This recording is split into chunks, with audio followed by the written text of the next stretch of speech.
இப்ப ஹீரோ மேல இருக்க கோபத்தினால ஹீரோயினுமே 3 வருஷம் கான்ட்ராக்ட்ல அக்ரிமெண்ட் சைனும் பண்ணிடுறாங்க. இப்ப அவங்களோட பாட்டு ஒவ்வொன்றுமே பயங்கர ஹிட் ஆகி புகழோட உச்சத்துக்கே அவங்க போயிடுறாங்க. அந்த வருஷத்தோட சிறந்த பாடகி அவார்டும் கூட நம்ம ஹீரோயினுக்கு கிடைக்குது. இப்ப இந்த விஷயத்தை தெரிஞ்சுக்கிட்ட நம்ம ஹீரோட சித்தியும் சித்தப்பாவும் சேர்ந்துக்கிட்டு அந்த பொண்ணை எப்படியாச்சும் தன்னோட பிரா கம்பெனில நடிக்க வைக்கணும்னு சொல்லிட்டு அந்த விளம்பரத்துக்காக அந்த மியூசிக் டைரக்டர் கிட்டமே போய் கேட்டிருப்பாங்க. நாங்க எங்க கிட்ட வேலை செய்யற எந்த பொண்ணுங்களையும் இவ்வளவு கீழ்த்தரமா நடத்த மாட்டோம். சோ அது மட்டும் இல்லாம இந்த மாதிரி நினைச்சுக்கிட்டு நீங்க கிட்ட விட வராதீங்க அப்படின்ற மாதிரி சொல்லிருப்பாங்க.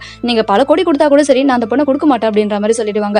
இந்த விஷயத்தை தூரத்துல இருந்து அந்த ஜெர்னலிஸ்ட் பொண்ணும் என்னோட அப்பா கிட்டயுமே போயிட்டு ஏன் நீங்க அந்த மியூசிக் டைரக்டர் உங்களோட பொண்ணுக்கு கல்யாணம் பண்ணி வைக்க கூடாது, அவர் எவ்வளவு நல்லவரா இருக்காரு தெரியுமா சொல்லி நடந்த விஷயத்தையுமே சொல்றாங்க. இப்ப இதை கேட்ட இவருமே அவங்க பொண்ணுகிட்டயுமே நீ சூஸ் பண்ணது அந்த சாய்ஸ் தான் சரியில்லாம போயிடுச்சு, இப்ப நான் சூஸ் பண்ற இந்த பையனை நீ கல்யாணம் பண்ணிக்கணும்னு சொல்றாங்க. இப்ப ஹீரோயினுக்கு என்ன சொல்றதுனே புரியல. கன்ஃபியூஷன்ல இருந்த ஹீரோயினுமே சரி ஓகேன்னு சொல்லி அக்செப்ட் பண்ணிக்கிறாங்க. இப்ப ஹீரோயின் கல்யாணத்துக்கு ஒத்துக்கிட்டாங்க அப்படின்ற விஷயம் மியூசிக் டைரக்டருமே தெரிய வருது. அவருமே ஹீரோயினை ஒன் சைடா லவ் பண்ணிருப்பாரு.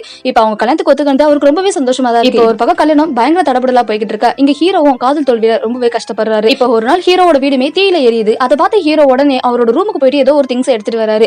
இப்ப மறுநாள் அவரை ஹாஸ்பிட்டல் அட்மிட் பண்ணி வச்சிருக்காங்க. என்னடா இப்படி பண்றேன்னு சொல்லி அவங்க அப்பா கேட்க பக்கத்துல பார்த்தா ஒரு சால்வை எடுத்து காட்டுறான். இதுதான் எடுக்க போனேன் அப்படின்னு சொல்லிட்டு இப்ப அவங்க அப்பாவுமே இது அப்படி ரொம்ப முக்கியமானு சொல்லி கேட்கும்போது இதுதான் அவன் எனக்கு கொடுத்த ஒரு சால்வை அப்படின்னு சொல்லி நம்ம ஹீரோயினோட நினைப்பா வச்சிருக்காரு. இதை பார்த்து அவங்க அப்பாவுமே உன்னோட காதல் இவ்வளவு ஆழமானதுன்றது எனக்கு இது நாள் வரைக்கும் தெரியாமலே போயிடுச்சு. கண்டிப்பா அவங்க 2 பேரையும் நான் ஒண்ணு சேர்த்து வைப்பேன். நான் கண்டிப்பா செஞ்ச தப்புக்கு அந்த பொண்ணு கிட்ட மன்னிப்பு கேட்டு உங்க 2 பேரையும் சேர்க்கிறேன்னு சொல்லி இப்ப அவங்க பையனுக்கு வாக்கு கொடுக்குறாரு. மியூசிக் டைரக்டருமே உனக்கு கல்யாணத்துக்கு ஓகேவா, கண்டிப்பா நீ என்ன கல்யாணம் பண்ணிக்க ரெடியா தான் இருக்கியா, உன்னை லவ் பண்ற அந்த பையன் வேற அடிப்பட்ட ஹாஸ்பிட்டல் இருக்கான், அவனை போய் பாக்கலன்னு சொல்லி கேட்க உனக்கு என்னதான் பிரச்சனை, உன்னதான் நான் கல்யாணம் பண்ணிக்கிறேன்னு ஒத்துக்கிட்டு இல்லையா, சும்மா சும்மா எதுக்காக அவனோட பேச்சு எடுக்கிறேன்னு சொல்லி நம்ம ஹீரோயினுமே கோவப்படுறாங்க. ஆனா அந்த கோபத்திலயும் ஒரு காதலோட தவிப்பு. ஹீரோயினும் ஒரே குழப்பத்திலே இருக்காங்க. நம்ம லவ் பண்றோமா, இப்பவும் லவ் பண்ணிக்கிட்டு இருக்குமா, இல்ல நம்ம தான் நம்மள ஏமாத்திக்கிட்டு இருக்குமா அப்படின்ற மாதிரி அவங்களுமே ஒரே குழப்பத்துல இருக்காங்க.